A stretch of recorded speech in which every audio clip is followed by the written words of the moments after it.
of Nancy Guthrie, he brought up that statistic openly.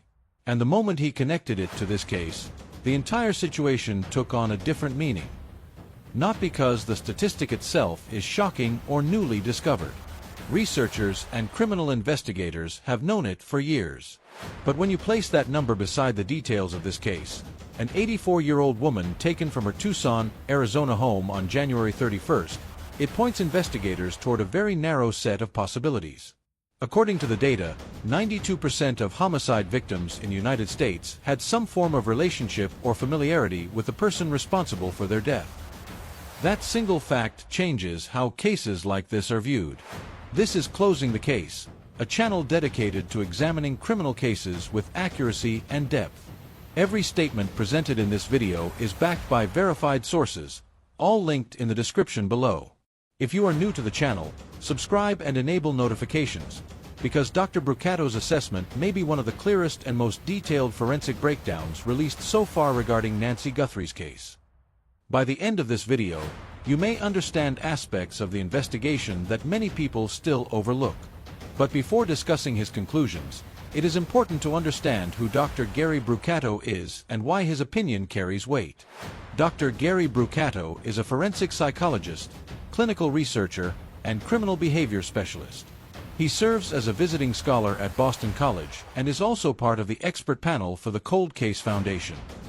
Dr. Gary Brucato is not the type of expert who builds his reputation from television appearances or true crime documentaries. His career has been built through years of forensic research, criminal behavioral analysis, and the study of violent offenders.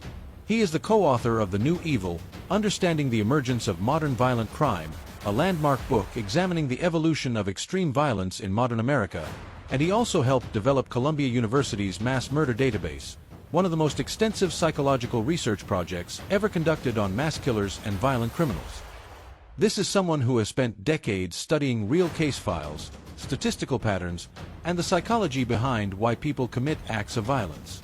Before Brian Kohberger was arrested in the Idaho student murders, Brucato publicly described a profile of the likely suspect that later aligned closely with details revealed by investigators. So when he began speaking about the disappearance of Nancy Guthrie, people paid attention. What makes this case especially disturbing is how ordinary everything appeared before Nancy vanished. Nancy Ellen Long Guthrie was 84 years old, barely 5 feet tall, and had lived a quiet life in Tucson, Arizona's Catalina foothills for more than 50 years. After losing her husband in a mining accident in Mexico, she raised her 3 children largely on her own and eventually settled into a peaceful routine surrounded by family, neighbors, and church friends. Her oldest daughter is Savannah Guthrie, the well-known NBC Today show anchor, while her other daughter Annie is married to Italian-born musician Tommaso Cajan. Her son Cameron also remained close to the family. To outsiders, Nancy's life looked stable, predictable, and safe. But investigators already understood something critical that many people following the case did not fully grasp. Nancy was medically fragile. She had a pacemaker, required daily medication, and according to Pima County Sheriff Chris Nanos, she could not walk even 50 yards on her own without difficulty. That detail becomes extremely important when examining the timeline of her disappearance. On January 31st, a Tuesday evening, nothing seemed unusual. Nancy spent the night having dinner with Annie and Tommaso at their home. It was described as a normal family evening with no visible signs of tension or concern. At 9:48 p.m., Tommaso drove Nancy home and later stated that he personally walked her to the front door and watched her go inside before leaving. For several hours afterward, everything appeared quiet. Then, at exactly 1:47 a.m., the case changed dramatically. Nancy's doorbell camera captured a masked figure standing outside her home. The person was wearing nitrile gloves, carrying a small backpack, and appeared strangely calm. There was no panic or hesitation in their movements. Instead, the individual carefully reached toward the camera and covered the lens using foliage taken from a nearby potted plant on the porch, suggesting deliberate and controlled behavior rather than a random act. At that exact same moment, Nancy's pacemaker recorded a sudden cardiac spike. Her heart rate surged sharply, and the medical device automatically documented the event with a precise timestamp. Investigators believe this may represent the exact moment fear or physical distress entered the situation. Then, at 2:28 a.m., the pacemaker suddenly stopped transmitting data after disconnecting from its bedside wireless monitor. No further signals were ever received. Just 8 minutes later, at 2:36 a.m., a Ring camera located roughly 2.5 miles away on Camino Royale captured a vehicle believed to resemble a Kia Soul traveling south toward the Mexican border, approximately 60 miles away. That became the final known electronic trace connected to the case. Now, more than 100 days later, in May 2026, Nancy Guthrie still has not been found. There has been no confirmed sighting, no recovered body, no arrests, and no criminal charges filed. The investigation remains filled with unanswered questions, and that uncertainty is exactly why Dr. Gary Brucato's analysis drew so much attention. Rather than relying on speculation, he approached the case through behavioral science, homicide statistics, and decades of forensic research designed to determine whether this was truly a random crime, or whether Nancy Guthrie was taken by someone who already knew her. When Dr. Gary Brucato began analyzing the disappearance of Nancy Guthrie, he did not immediately focus on who may have taken her. Instead, he approached the case the way experienced forensic investigators often do, by eliminating the explanations that simply do not fit the evidence. In forensic psychology, ruling out the impossible is often the fastest path toward the truth, and according to Brucato, the first theory that collapsed under scrutiny was sexual motivation. This point has surfaced repeatedly in online discussions surrounding the case, but Dr. Brucato addressed it directly and without hesitation. In his assessment, there was no evidence suggesting the crime was sexually motivated. His conclusion was not based on instinct or assumption, but on documented criminal behavior patterns and decades of psychological research. He specifically referenced a rare paraphilia known as gerontophilia, which refers to sexual attraction toward elderly individuals. According to Brucato, offenders driven by this type of motivation almost never appear as isolated one-time criminals. They typically display serial behavior, targeting multiple elderly victims over time and leaving behind recognizable patterns investigators can track. That pattern simply did not exist in Tucson. There were no previous attacks involving elderly women that matched the circumstances surrounding Nancy Guthrie's disappearance. No connected incidents. No escalating series of crimes. No behavioral signature pointing toward a serial predator operating in the area. But beyond the statistics and offender psychology, the physical evidence inside Nancy's home pushed investigators even further away from any sexual motive. Authorities reportedly found no biological evidence consistent with sexual assault and none of the psychological fantasy elements that commonly appear in sexually driven crimes. In cases like those, offenders often leave behind signs connected to their obsessions or compulsions, details that fulfill whatever fantasy is motivating the attack. According to Brucato, none of those indicators were present. For him, the sexual motive theory was effectively eliminated. The next possibility he examined was robbery. At first glance, it may sound reasonable.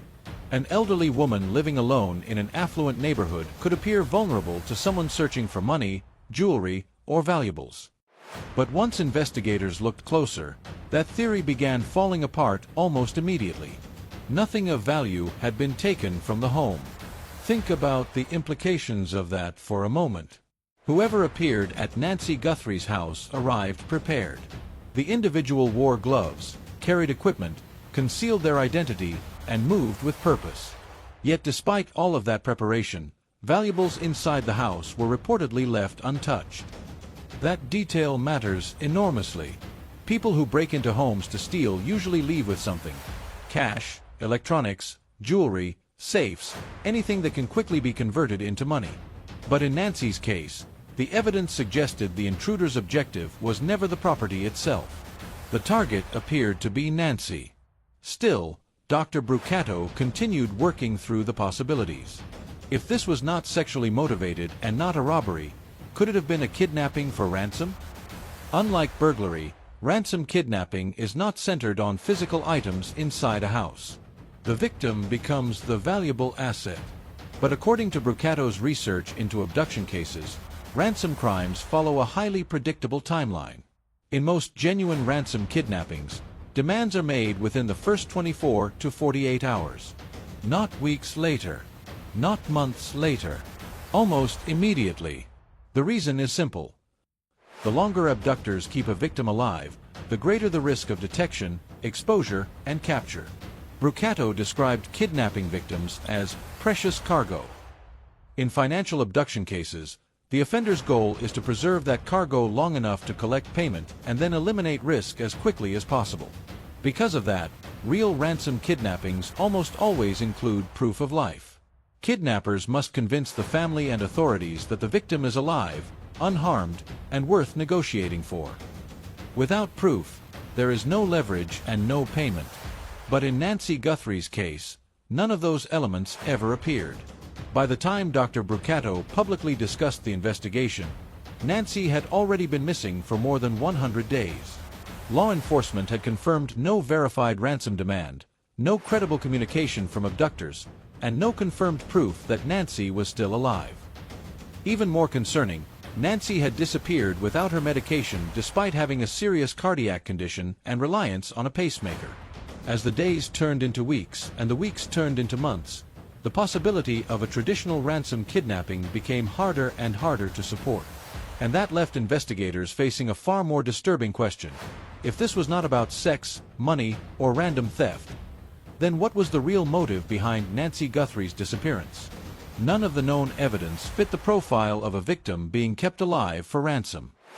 Nancy Guthrie disappeared without her medication despite suffering from a serious heart condition and relying on a pacemaker, and for more than 100 days there was no verified communication from any captor, no proof of life, and no credible ransom demand confirmed by law enforcement.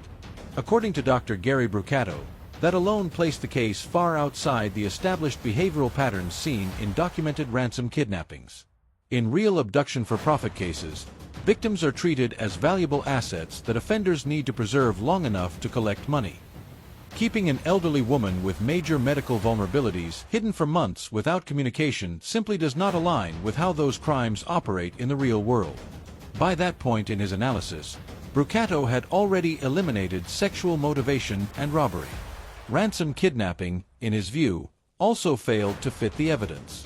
That left investigators facing a much darker category.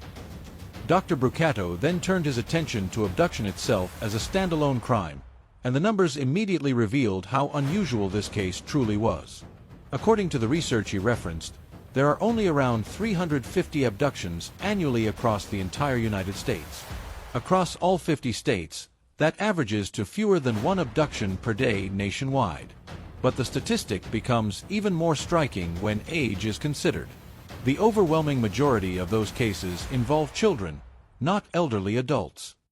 An 84-year-old woman being forcibly taken from her home is statistically rare under almost any circumstance. But Brucato did not stop with the rarity of the crime itself. He examined what the data consistently showed about the offender's